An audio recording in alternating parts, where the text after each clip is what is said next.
Hello everyone! Sa mga gusto pong maging TikTok affiliate, sundan lamang po yung step-by-step tutorial.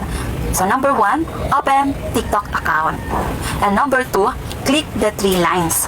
So ayan, number 3, click TikTok Studio. So hindi ko na po papahabain. So direct to the point na lang po ang aking pag-explain. So number 4, click TikTok Studio for Creator.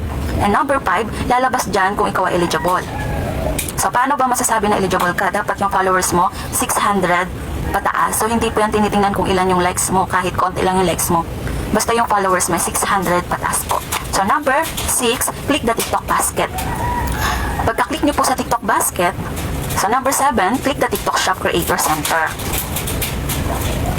And number 8, click the product marketplace.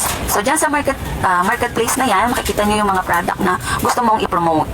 And then, number 9, click add to add products to your showcase. So may mga beauty products, baby products.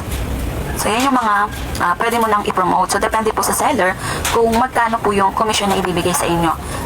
Pero syempre sa una, mahirap. Tsaga-tsaga lang po talaga bago kumita.